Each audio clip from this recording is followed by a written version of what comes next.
Ladies and gentlemen, this is one of the honors of my career. I've been excited about this for weeks. Peter needs no introduction, of course, in this room, but I'm going to give him one anyway. He asked me not to do a long introduction so that we don't embarrass him, but I got a couple of things I got to say. Is that okay? Sure, please. All right. All right. Peter is Vice Chairman of Fidelity Management and Research, the investment advisory firm of Fidelity Investments, where he has worked since 1969.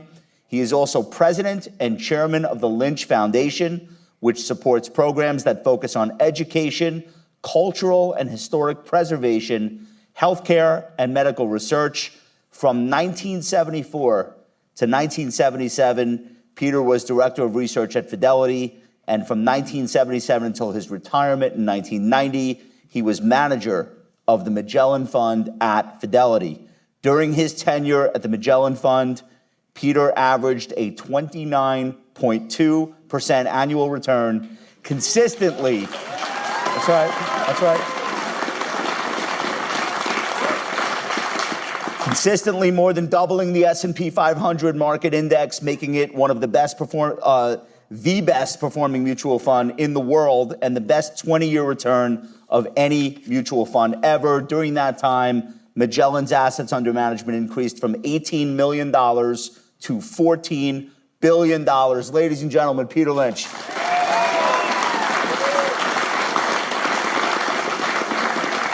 All right. Anything you want to get off your chest before I start? Roll. Okay. Let's roll. Yeah. All right. There are a lot of reasons why you're on the Mount Rushmore of the greatest investors of all time. One of them is obviously your track record. Another is how much wisdom you are willing to share with everyone else via books and interviews, which back then was very rare. But among your greatest achievements is the fact that you went out on top, literally at the height of your popularity and your performance in 1990. That was 35 years ago. You were 46 years old at the time, and I wanted to start by asking you about that decision. Well, I love the firm. I still love the firm. It's the best ever put together. And my father died at 46, and I was 46. I remember that number. And I was in the office every Saturday, 7 o'clock. We said at Fidelity, we get up a basketball game on Saturday. And in Wellington, they couldn't play double solitaire, on Saturday. So every day I enjoyed it. People are fantastic. We had 3 daughters, and I just wanted to spend more time with my wife and the 3 daughters. And I was lucky enough Fidelity said, just stay on. We'll give you a role here working with young analysts and fund managers. So it's been great company, the best. Did you ever think about getting back into the game? Was there ever a moment or a temptation where you said, you know what, I think I could do this better than everyone else out there still, and I want to go for it? I had all these offers to do a close-end fund. Okay. $1 billion, $2 billion, 2% fees. The market's up 30-fold. Yeah. 30-fold since I left. Okay. So if I just did average, it'd be a $60 billion fund. Yeah. The temptation was never great enough, though. No. I'd still be working those same hours. Yeah. Because 1 out of every 100 Americans was a Magellan fund. Is that right? 1 out of every 100 Americans was a Magellan fund. Okay. These are people that $5,000, $10,000 was very meaningful. Did the weight of that get to you at all while you were running the fund, the level of responsibility? Yeah. Okay. I had a perfect record. I think the market went down 10 times in those 13 years. Okay. I went down more every time than the market, every time. Okay. But you somehow managed to get through those moments when you were down. Yeah. How did you do that? In '87, I got letters from people saying, hang in there, it'll be great, don't worry about it. It was amazing. I wanted to ask you if there were ever moments where you looked at something that was happening in the market, whether it was a bull market or a bear market, and said to yourself, if I were at Magellan, I know exactly what I would be doing right now with this opportunity. Had you had those moments? Yeah, I did have that moment when Pets.com came public. Pets.com? I said, this makes no sense at all, and then went up. So yeah, I can't short. But there were so many companies of no value. Yeah. And fortunately, Fidelity didn't own those damn things. So that was a period to say, wow, what's wrong here? You know. Okay. I wanted to ask you, who are the professional investors or the corporate leaders or other people on Wall Street that you either admire most today or that you looked at and learned from during your tenure managing the, who are your heroes or who are your mentors? Let's say Lee Iacocca would be really up there at Chrysler, Ford and Chrysler, and then Bob Walter at Well, let's pause. Why Lee Iacocca? What was it about him that you admired? Well, imagine he invented the Thunderbird at the Mustang at Ford. Then he brings in the minivan and Jeep at Chrysler.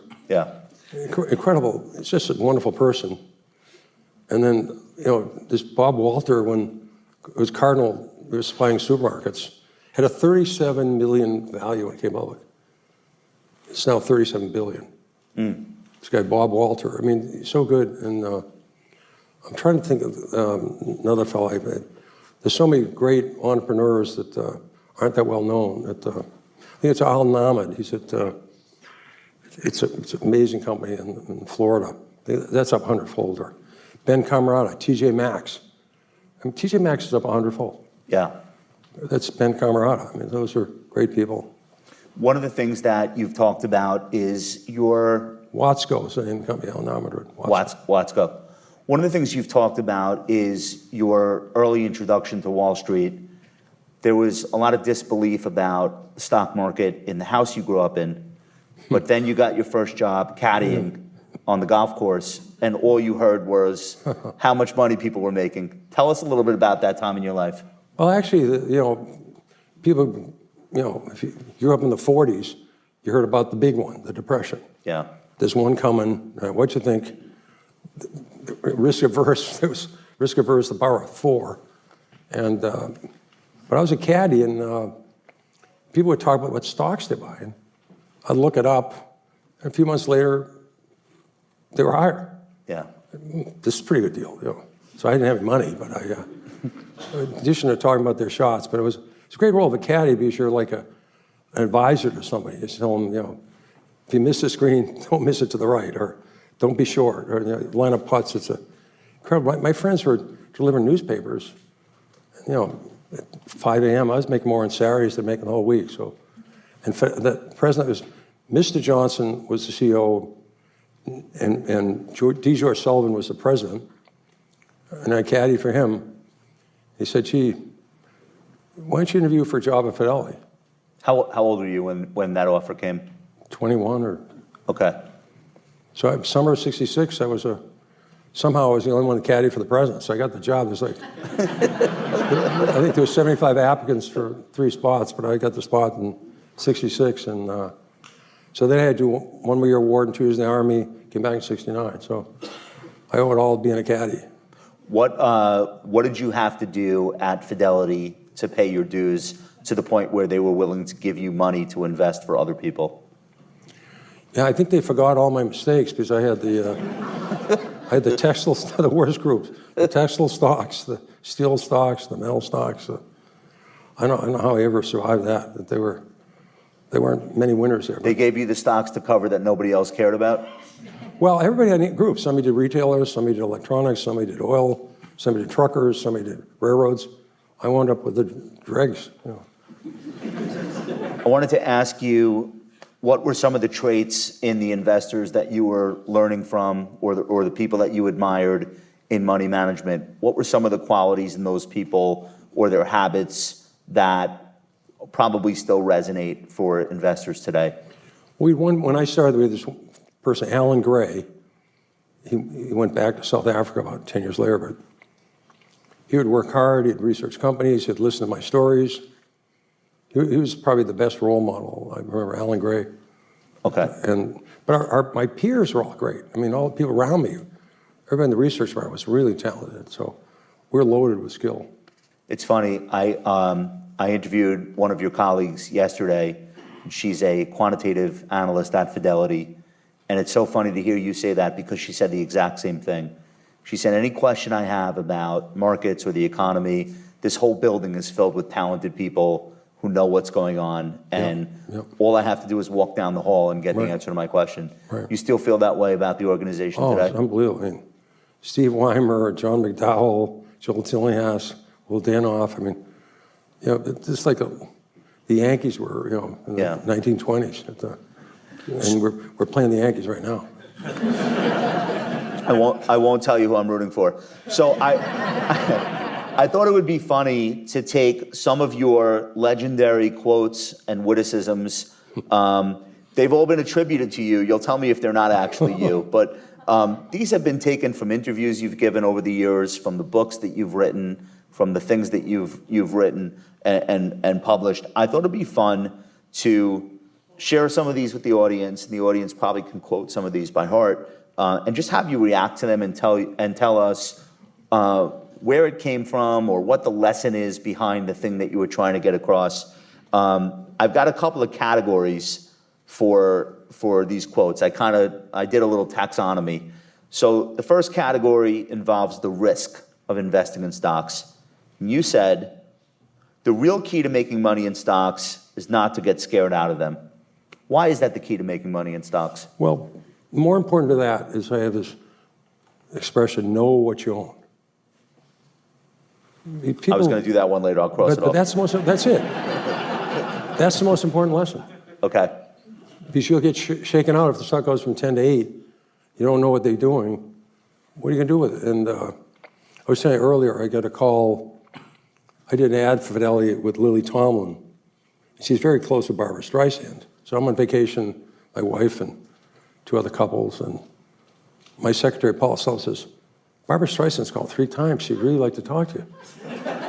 And she's very nice. And, I said, sure, I got some time this afternoon. So I called her, she says, I own all these stocks, and I'm getting up at 5 a.m. and looking at this stuff. And she said, I never did drugs, I never did marijuana.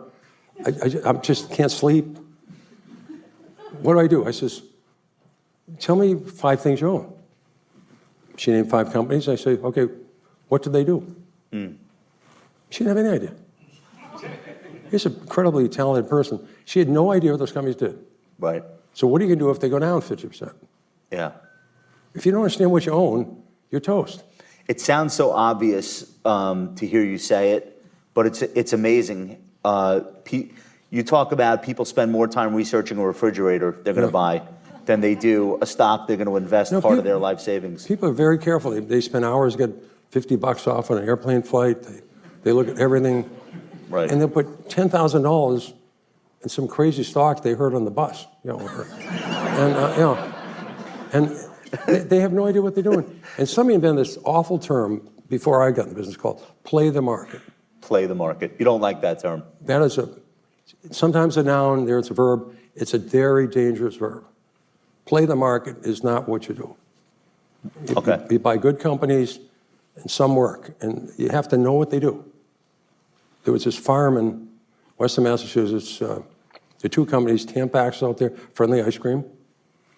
He put $1,000 in a month for 10 years. Brilliant idea. He says, if they stop hiring, I'm going to leave. Okay. He made $1 million. Huh. I mean, people have all these edges. There's people in the steel industry know it's getting better before I do. There's people have an edge, and they might as well go to a casino and bet on red, So by knowing the companies that you're invested in, there's a higher likelihood that you'll be able to stick with them when other people are scared. Yeah. The average range for a stock on the New York Stock Exchange, average high, average low, every year is 100%. So the stock might start at 20, sell at 28, finish at 14, finish at 20. It's a 100% move every year. So it's 50% up, 50% down-ish, and that's how it's a 100% swing in the price. That's the average stock. Wow. And most stocks you're going to buy, they're probably going to go down. The odds, sometimes they go up. If the story's powerful, like Watsco or Chrysler, you might buy it up. But if you don't know what they do and it goes down, and I've had people say, this stock's gone from 50 to 1. How much can I lose? And I say, well, wait a second. If somebody put $10,000 in at 50, and you put $50,000 at 1, if it goes to 0, who loses the most? I I mean, stocks go to zero. I've had them. I wasn't buying them on the way to zero, but stocks go down. If you don't understand what they do, if you can't explain to an 11-year-old in a minute or less why you own it, not this sucker's going up. I've heard that one before. Why? What's the story of this company? They have good business, good balance sheet. They're fine. That's why I own it. Yeah. If you can't do that, you should buy a fund. You've instructed investors to write a script for the stock they're going to buy. Yeah. Write the story down. Why is this stock going to work? Or why is it undervalued? Because I've told this to people in high school and college saying, make a paper portfolio, Yeah. pick 10 stocks, and watch them over a year or two and say why you bought them. List the reasons and see what happens. Right. That's what we're about. We do this. We have those, our fund managers, they don't wait for the analysts to come in. They're out researching companies. They're on the phone talking to companies. Every fund manager is the highest role of failure is an analyst. Yeah. A fund manager analyst. We have analysts under that. We have all this information coming in. It's staggering now, the information. I could go back in time. We own a lot of Nike. The story's amazing.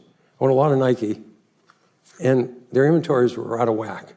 Not a good sign. It's before the internet.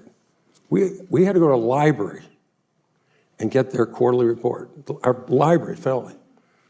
Came in, we opened up, inventories went down, we backed up the truck. I mean, the concept of, they used to mail it out by mail to the shareholders. Now they have a website, everybody on the planet knows what they do. Yeah. Information today is unbelievable. If you can't understand they have company presentations, it's a lot easier to understand what you own today. So I think you're saying in today's day and age, you have no excuse not to know the companies you own. It's Absolutely. too easy. It's too easy. You don't need a Bloomberg. They have websites. Here's another one on risk. You said far more money has been lost by investors preparing for corrections or trying to anticipate corrections than has been lost in corrections themselves. Talk about that. Well, I think people, they're always worried the market's going down, and it does, as I mentioned.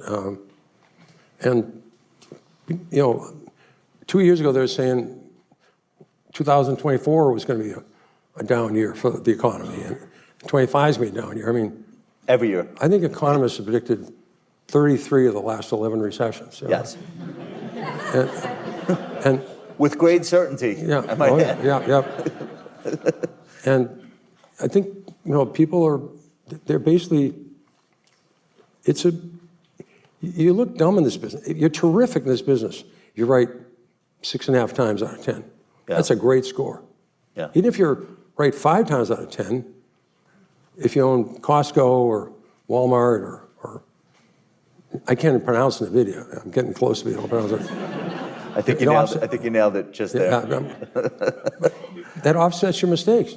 Yeah. You have to have these winners offset mistakes, and that's what we've done for 70 years at Fidelity. So you've got 2 more on this topic. I'll read them both. You said you get recessions, you have stock market declines. If you don't understand that's going to happen, then you're not ready. You won't do well in markets. You also said people who succeed in the stock market also accept periodic losses, setbacks, and unexpected occurrences. How important is it for the average, I hate the term average investor, for the typical investor to go into this business understanding there's no way to dance around these things. They're going to take place. You're going to have to live through them. Would you say that's one of the paramount things? Because that's what I think. Well, the point is, what if somebody has 3 children about to start college in 2 years? They shouldn't be in the stock market. That's right. They should be in the money market fund. But it depends. If you've got your house, paid down your mortgage, then you can invest. And it's been a great place to be since, year 1900. Yeah. One of the more timeless things that you've said, and it comes off as sarcastic, but I think the last 15 years have really proven the value of this idea. Coming out of the great financial crisis, the most in vogue style of investing was macroeconomic hedge funds, because there were a small handful of people who determined that the housing crisis would ultimately bring about a recession. And those people were revered for a couple of years. You've never really been big on trying to outguess everyone else on the economy. And you said, if you spend more than 13 minutes analyzing economic and market forecasts, you've wasted 10 minutes. Yep. I still quote you to this day when clients call up and they want to talk about the latest labor report or what the Fed's going to do. Tell us, how long did it take you to figure that out? And how much pushback did you get when you said it from people that were economists or focused on the macro? Well, I don't remember if Fidelity ever had an economist. So we just buy stocks. And she's here tonight. Okay. So I'd love to get next year's Wall Street Journal. Yeah. I'd pay at least $5 for next year's Wall Street Journal.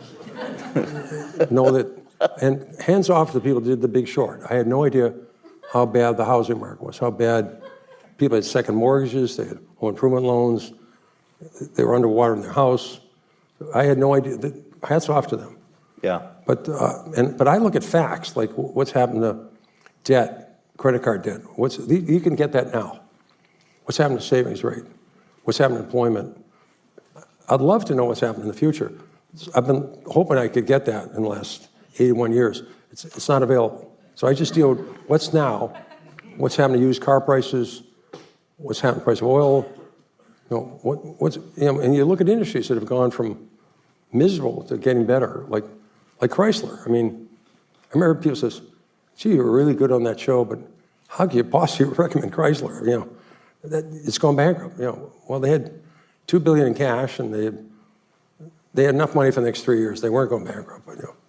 So I think the best stocks I had, I think if 100 people did work on it, 99 would say that's better than I expected. So I use this for one of our great friends, Joel Tillinghast. I wrote a foreword to his book, and I always said the person that wins the most, turns out the most rocks, wins the game. And I said, Joel Tillinghast is a great geologist, because if you look at 10 stocks, you probably find one that's mispriced. Yeah. Look at 20, you'll find 2. Look at 40, you'll find 4. And that's what we've been doing at Fidelity. We just don't look, we look at everything. Yeah. So you're not discounting the value of economic data. That'd be great. You're saying if it's not from the future, the market already understands this. Yeah. I mean, I want to know facts right now. Yeah. That's important.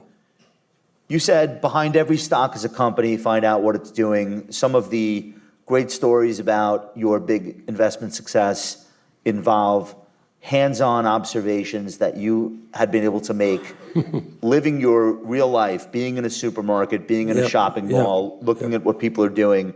I think that over the years, that idea has kind of been mischaracterized as if you use the product, it's automatically a good stock, which is not what you meant at all. Could you explain the difference between those two ideas and why that's so important? Well, a lot of people, I met so many nice people earlier tonight, and a lot of them had read my book, One Up on Wall Street, and I had this story about, I had a great investment. My largest position was in Hanes that had these pantyhose called legs. They weren't that sheer, they really fit, but most pantyhose are being sold in fancy department stores. This was at the supermarkets. Yeah. And people go to a supermarket once a week, they go to a fancy store once every couple of months. My wife went a little more often, but and I went with her. So this was an incredible success. Incredible success. But then a larger company called Kaiser Roth put the thing right next to it. And it was called No Nonsense pantyhose. So I went to 2 different stores, about 65 different pairs of No Nonsense pantyhose. Now, what kind of look did you get from the clerk in the process of that activity? Yeah. It was an odd purchase, but I spread it over 3 stores. But I gave it out to everybody at Fidelity. Yeah. Said, give me some feedback on this. They said, it's not that good. Okay. It's not that good. Okay. So. And the other one, the first stock I bought in Magellan was Taco Bell. And I had to say to, I own this myself. Is it okay? Who was clapping for Taco Bell?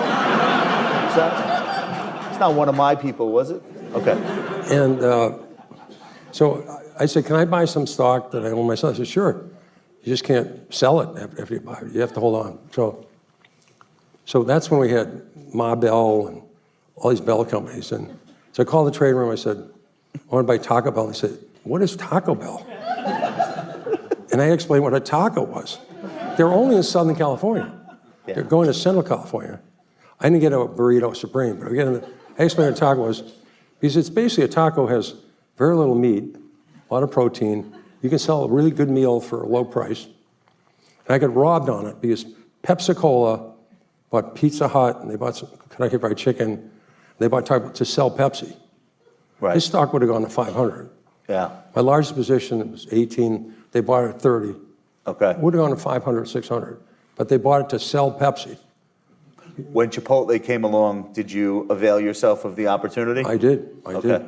But how I miss Starbucks, I don't get that. Because I own Dunkin' Donuts. How did I miss Starbucks? I mean, you missed Starbucks. Brain cramping. I didn't buy it. Wow. Okay. You've got some great quotes about portfolio management, and here are a few of them. You said, in the long run, a portfolio of well-chosen stocks and or mutual funds can outperform the most sophisticated investment strategy. I think there is a cottage industry today, and probably there has been for a long time, of people selling complexity to investors. Right. It's one of the best sellers on Wall Street. Just that simple statement, I think, very much is something that most of us would associate with Fidelity, and very much is something that we would associate with you. Why do people need to hear that message today? What's funny, earlier on, I met maybe 100 people to chat with them, and somebody's in the audience, they shoveled chicken poop, and they used the word rhymes with hit. Is the person here with the chicken poop in New Jersey? And waving at the top, you won't be able to see. Okay. Congrats. But he decided to be a serious investor, do hard work. He said he's done extremely well. Yeah. So do you think that that's still possible today, given how armed to the teeth professional investors are with data and tools and high frequency access? Is it still possible to be someone who, just on a part-time basis, when they get home from work, reads about stocks and makes decisions? You still believe in that? Well, I'll tell you a story personally. My daughters get me an iPod. This is before the iPhone. Yep. And the PC business was terrible. They're selling for $800, $900, making $20. They had a decent balance sheet. The iPod was $200, and they make $150 on it. Yeah. The iPod financed the iPhone. It just did some work. And the company had $300 million in cash. This is Apple in 2001-ish. I'm not sure. Right. Okay. But things change. Companies are dynamic. Something comes along, and things go from terrible, or we use a term more appropriate, crappy to semi-crappy, to better to terrific. Yeah. Something happened at Apple. And they were now going to make a lot of money. I had no idea.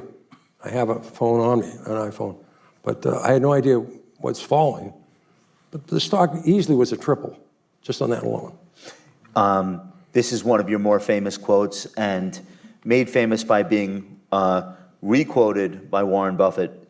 You said, selling your winners and holding your losers is like cutting the flowers and watering the weeds. Yep. That's a great one. That's an all-time. Yep. You were known to hold on to winners for a very long period of time. Yep. A lot of people were quick to take profits so they could say, I won. Yep. Yep. Tell us the Warren Buffett connection to that quote and why it's meaningful. I don't know how I got my landline, but I got this call. Annie, I think it was like 7, our middle daughter, says there's a Warren Buffett on the phone here. What year do you think this is, if you could remember? Or what era is this? I don't know. Who knows? It was way beyond the dark ages. I don't know. All right. Yeah. But so I pick up the phone. This is Warren Buffett from Omaha, Nebraska. My annual report's due in 2 weeks. I love a quote. Can I use it? This is all in about 3 seconds. He says, what's the quote? He says, getting rid of your winners and holding the losers is like, watering the weeds and cutting the flowers. I said, it's yours. Yeah. I said, if you don't come to Omaha and see me, your name will be mud in Nebraska. Did you do it? Oh, yeah, many times. You built a relationship with Warren. Played bridge together. He's the best. I mean, imagine he bought Apple like 8 years after I was that iPod story and made fivefold. Yes. And he had a huge position at IBM. It was going down. He says, I love stocks going down. I think IBM's great. He totally reversed. He got the hell out of IBM. Yeah. He's the best. Yeah. Round of applause.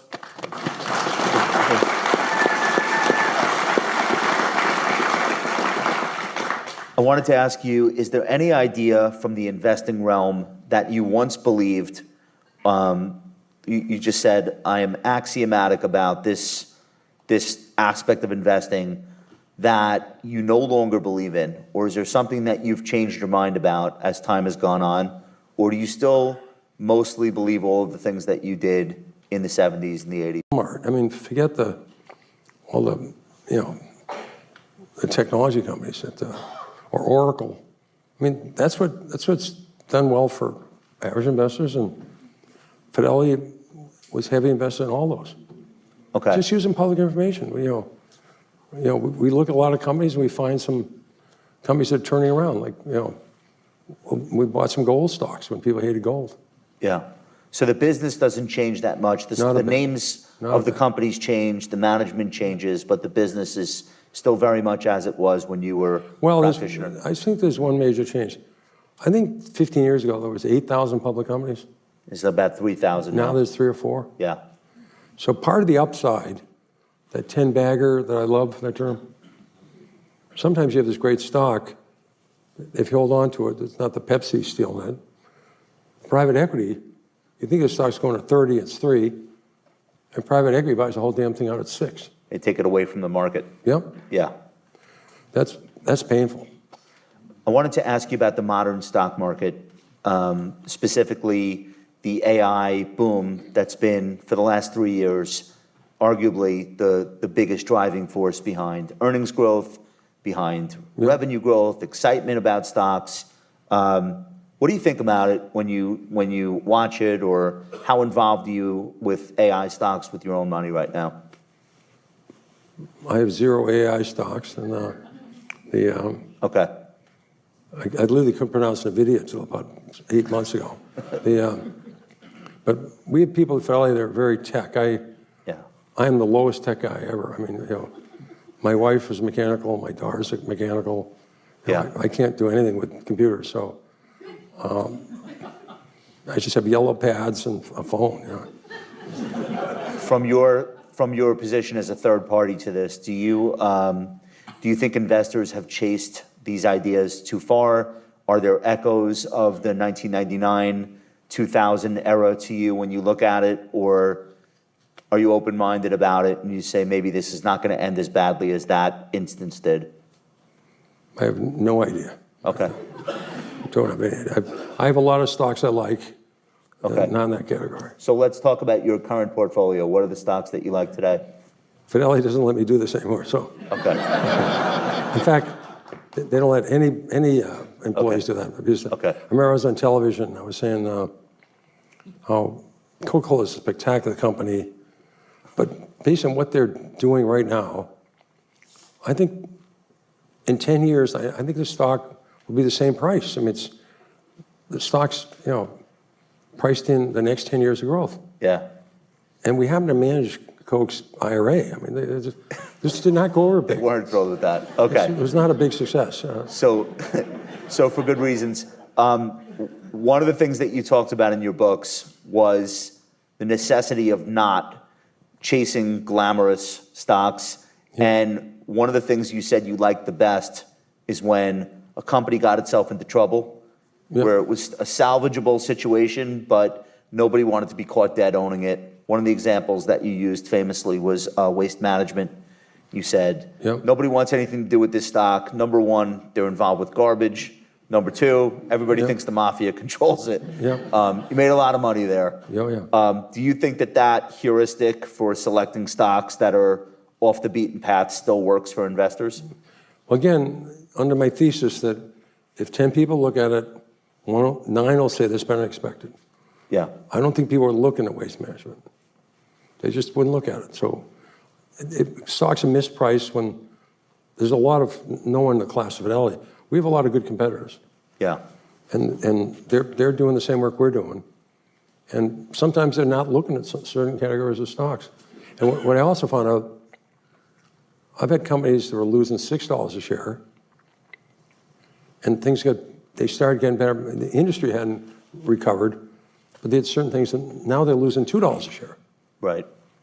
Still not good, but not as bad. But I think that's $4 a share improvement. Then they went from losing to making $2, and the stock quadrupled. Yeah. It's the same $4.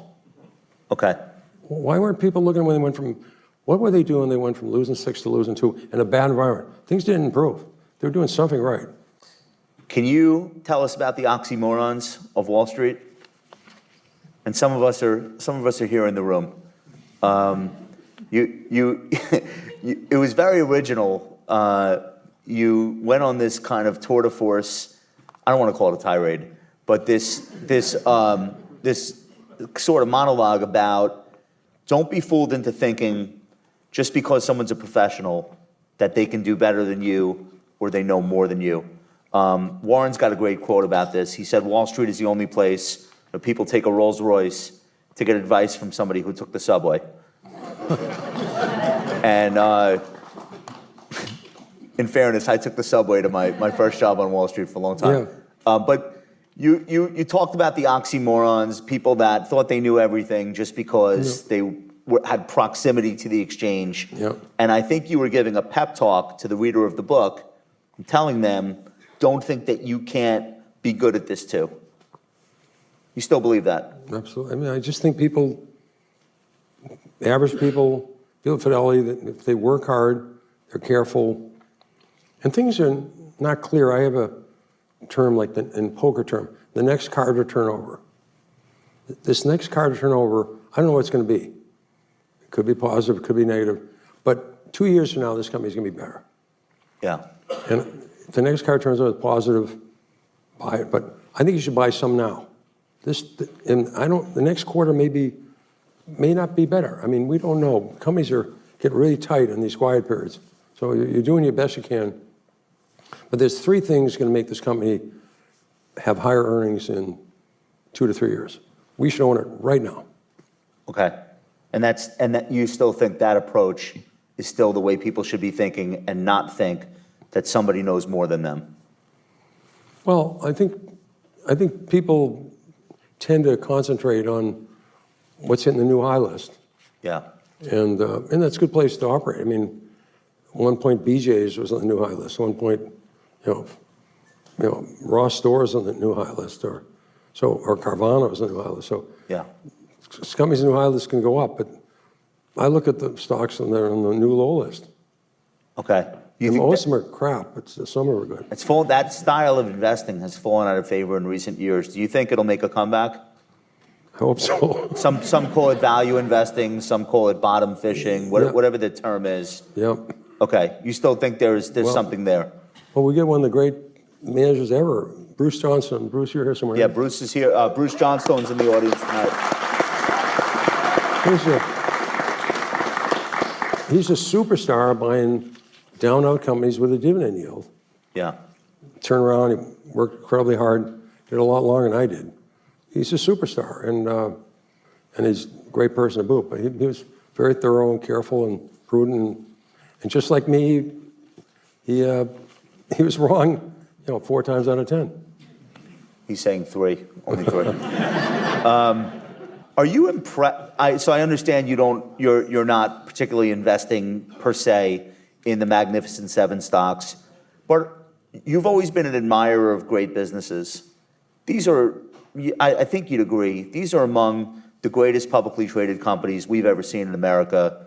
These are companies that, yes, they have trillion-dollar market caps and they're not cheap. Right. But these are companies with 30 and 40% profit margins, 20% revenue growth, year after year after year. Yep. You must be impressed by these companies. Yeah. Facebook or Meta is an incredible company. Yeah. Microsoft's a great company. Google's a great company. Amazon's a staggering company. I'm a little vague on Tesla, but because, this BYD's making a car now in Hungary. It's a third of the price and a good car. I mean, I can't get this humanoid thing about, but every employee at Fidelity, we call in at 10:15 and say, I'd like to buy these 3 stocks, sell these 3 stocks. And they say, nope, can't do it. Fidelity's buying or selling. Every employee does that. So I don't have a chance of buying Meta or Amazon because Fidelity's buying. But that's fair. You could buy the Fidelity Spartan Index Fund if you want exposure to those. I own a lot of Fidelity funds. Yeah. One of the concerns that probably a lot of people in the audience have right now, large cap stocks in general are selling at some of the highest multiples we've ever seen. Yep. Historically high, not the highest ever, but in the decile, let's say. Yep. So we're selling currently S&P 500, 22 times trailing 12 months earnings. Granted, earnings are growing, interest rates are falling. It sort of makes sense when you think about this being a CapEx boom and low unemployment. There are a lot of justifiable reasons for it. Do you worry about future returns for the investor who puts $1 to work today in the market? I'll ask somebody in the room, do we run Costco's IRA or Walmart's IRA? This Costco's like at 55 times earnings. Costco has an AI stock multiple, but they sell paper towels. It's a great company. But yeah. 55 times earnings. Ooh. Or Walmart is 70 years old. Sam Walton was at JCPenney, been this great formula, went to small towns. Imagine, here's an example of being, sometimes you don't have to be in the first inning. Walmart comes public. He said, gee, it's a little town in Southwest and Southeast. Not sure about them. So 10 years after they went public, the stock's up tenfold. It's gone up 10 places. I missed it. It's now up 80-fold since then. Because 10 years, they're a 25-year-old company. Yeah. And they copied the Kmart formula. They're lower cost. They went to the big cities. They could kill Kmart, kill Sears. So it went up 80-fold after going up 10-fold. Because it's a 25-year-old company, 10 years in public. They're in 18% of the United States. Then they went to 19, then to 20, then to 23. Yeah. And, and then they had Sam's Club. And I had the same example with McDonald's. McDonald's was my biggest position. People said, it's all over for McDonald's. I said, well, wait a second. Why is that? I said, well, how many more McDonald's can I have? Well, I think they can do really well in Europe. There's 450 McDonald's in France. Yeah. In France. Germany, 380. There's over 300 in England. There's 300 in Spain. There's more McDonald's outside the United States. So McDonald's went up tenfold after that. People said, McDonald's is done. They didn't think it through. Is the message to that the fact that a stock has already been successful tells you nothing about how much more successful it could be in the future? No, the facts were at that point they had 20 stores in France on their way to 400. They had 20 in Germany. They had 20 in Spain. This was not an idea. They were doing it. Yeah. And people were lining up to buy a Big Mac everywhere. I wanted to ask you, in the time that we have remaining, a couple of other things about the modern market, just so we could all get your take on them. And if you have no opinion, that's okay too. In the last week, the SEC has said they would study an idea proposed by President Trump to ease up on the quarterly reporting burden for public companies and allow companies to report earnings on a semi-annual basis, which is how they do it in the UK. Do you have an opinion, not a political opinion, but do you have an opinion on what that means for investors, or whether or not that's something we should celebrate or have cause for concern? Is that something that you think about? I haven't really devoted a lot of attention to that, but I think 3 months is a very short period. Yeah. A very short period, and you measured with it. And maybe the year before was very strong, so you're up against a strong, so there's some merit to having a longer period to see what's really happened in the company than just 3 months. So I have not made a decision on that one. I wanted to ask you about the meme stock phenomenon that took place during the pandemic. From my perspective, and I'd love to hear if you agree with me or not, from my perspective, obviously there were some elements of that were reckless, but the byproduct is we got 25 or 30 million people to open their first brokerage account, mostly people under the age of 30, where the prior generation was very slow to embrace stocks. So I sort of looked at it like it had a silver lining. Yep. Would you agree with that, or do you have a different take? The market bottom in 82 was 777. Yeah. Not 7,000, 777. The Dow. Dow. Yeah. So we've had an incredible bull market since 82. We've had, 10 or 12 declines, but maybe a few more. So people today, they're not used to, everybody I knew grew up, they were warned, the big one's coming. We've had 11 recessions in World War II. We've never had a big one. Yeah. But imagine in the Depression, we didn't have Social Security. It wasn't Social Security. What a incredible invention. People, when they retired, they get older, they moved in with their family. The family had to cut back on their spending. Yeah. We didn't have unemployment compensation. We didn't have the SEC. The SEC did not exist. Yeah. Did not exist. There's so many things that are better, and we had a Federal Reserve that was asleep to move. And so I think there was a lot of things that, there's margin requirements now. I mean, this 1929, no one jumped out of windows.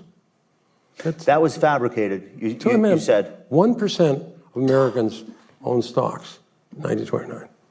I don't think a lot of people understand that. Yep. The losses were very contained to a small group of people. But we had an incredible depression. Yeah.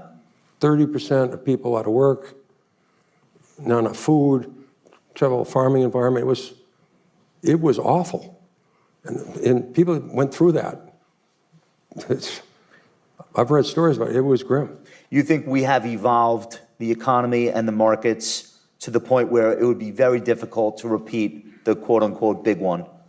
Well, we've had 11 tests.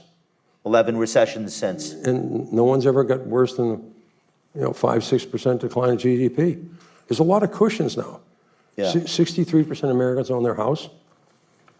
That was not true in the 1920s. People have IRAs. If they're Fidelity, they're not going to panic. People are careful with their savings. The GI Bill allowed people to buy houses, with 5% down, create a lot of people with wealth. Most wealth in America is in their house. Yeah. And that was not true in the 20s. People were renting, rent went up. There's so many buffers now that, it's incredible how many positives there are. We had a lot of tests. We had many opportunities to have a big one. And we've had some incredibly bad presidents, some bad Congresses. We've had bad economists, and we've made it through. It's a pretty good system. I like that message for people who are overdosing on Great Depression content on their social media feeds and constantly being fed that as a realistic possibility. I wanted to ask you one last question. This is an audience of some of the most successful, dedicated, self-directed investors, customers of Fidelity. First of all, give yourselves a round of applause.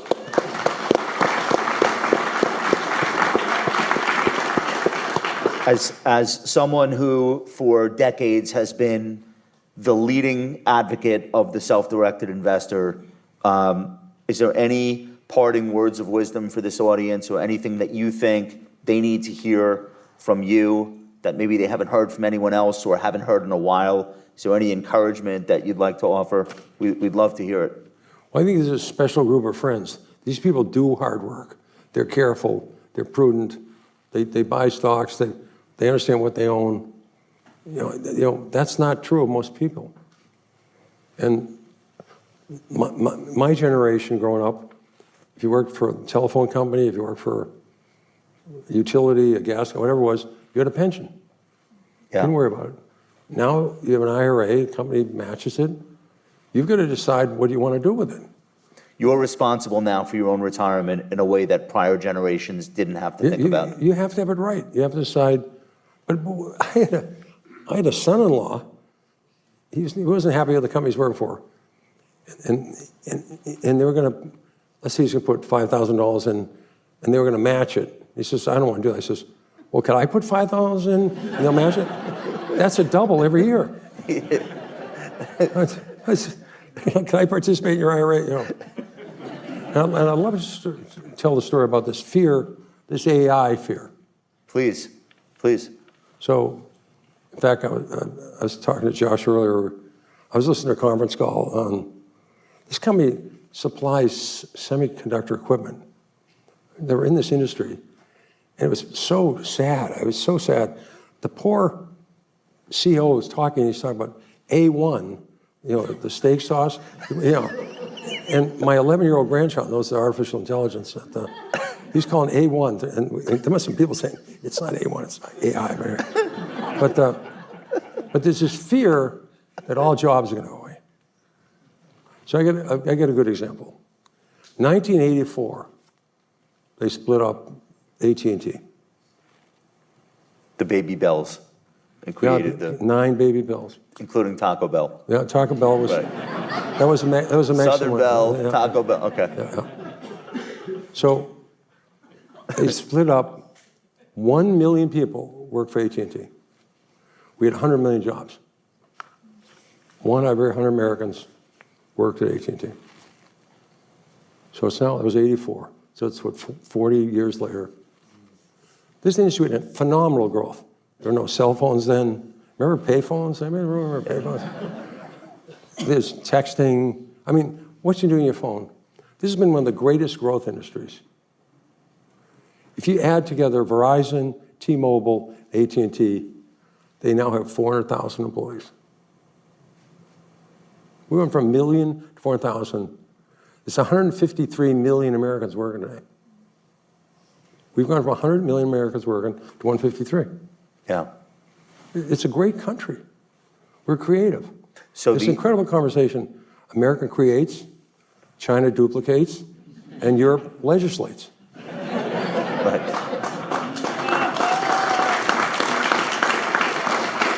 So from your point of view, the people displaced by AI and other innovations to come in the future, they'll be doing something else. It's unlikely they'll be sitting there saying, I wish I still had my job that AI took away.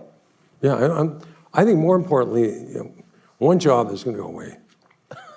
These are good paying jobs. Yeah. The people that drive a truck, a tractor trailer from a manufacturing firm to a distribution center on highways, not through Beacon Hill, they go back that night, that should be automated. Yeah.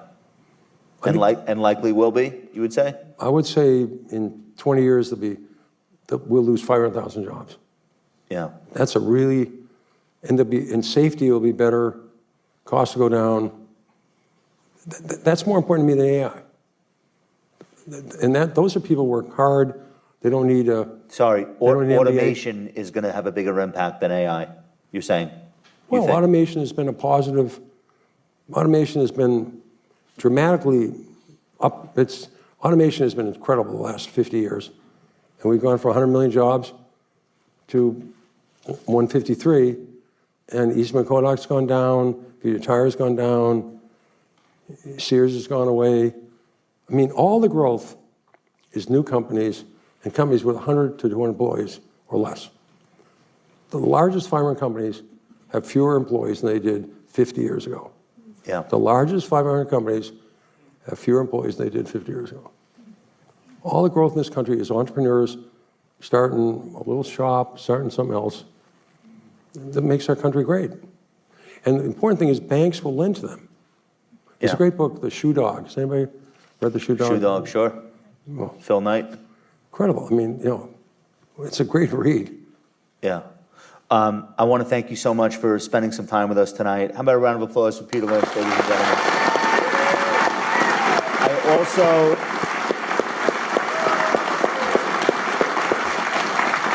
I also want to thank the folks at Fidelity for putting this event on, inviting us all here to be together. Congratulations on the new app. And thank you so much to the whole team who made this happen. Really appreciate it.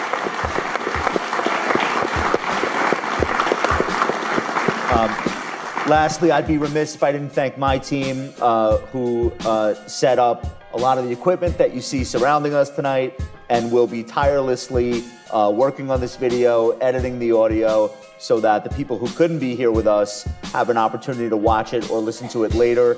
So ladies and gentlemen, Daniel, John, Nicole, and Graham, Rob, Duncan, please give them a round of applause. Thank you guys so much.